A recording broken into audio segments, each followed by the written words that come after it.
A fine dusting of snow on the distant Slieve Mountains gave an indication that winter was already announcing her early arrival, and yet for men like Patrick Reen, this could easily have been the end, middle, or beginning of a season. Such was the never-ending and continuous cycle of the farming year. Few, if anyone nowadays, would have this unsightly heap outside their back doors, and yet back in the 1930s a pile of farmyard manure was a common sight, and as necessary then as the sunshine and showers were for growing the yearly crops. Good farmyard manure needed time to mature. It needed lots of oats or barley straw, which had been well trodden and dunged on by the cattle and horses for an entire winter, then turned out onto the haggard and left to rot for another year. This organic fertilizer, for that is what it was, would have been about 2 years old, and unlike modern day slurry, would be almost odourless.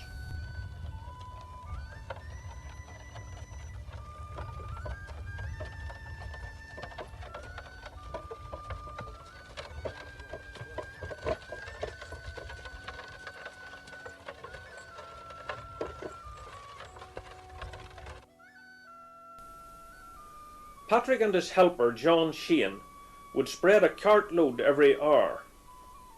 This field would be ploughed in a few weeks' time, and would produce a crop of grain, potatoes, or turnips. However, regardless of which crop, the dressing of manure was always the same. The frost and winter weather would soon break down these lumps, and in a couple of weeks they would have been absorbed into the soil. The ideal time for ploughing would have been November or early December. This was most important if potatoes were to be grown, for potatoes needed ground well broken up, and there was no better way to achieve that result than to expose the land to a winter of frost, snow and rain.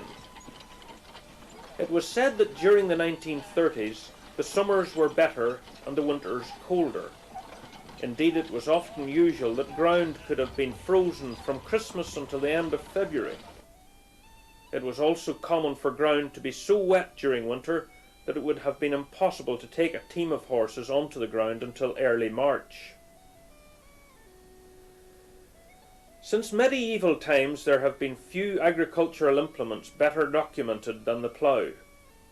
Evolving from a pointed stick simply scraping a furrow through the ground, the horse-drawn plough had by the middle of the 18th century been modified many times, changed and adjusted, depending on the type of soil in a particular area. This plough, a Pierce AR1, with a wheel for depth control and the disc for cutting the furrow, was probably made in Wexford around the 1920s. From the early 1930s and on into the 1940s, Pierce ploughs were dominant at match ploughing, and the company awarded a certificate of merit to ploughmen who won matches using their ploughs. It is also known that the English ploughmakers Ransom had dozens of varieties on the market at the same time. Whatever the make or model, the ploughs had all the same function to perform: to turn over the earth, bury the grass and weeds, and leave the soil to be broken down by the weather. Flash, the larger of the two Shire horses, is 11 years old, stands 17 hands and 1 inch tall, and has feet so large that his shoes cannot be bought off the shelf. All his shoes have to be forged from flat iron by a blacksmith. Duna, the other Shire, is 6 years old and stands 16 hands 1 inch tall.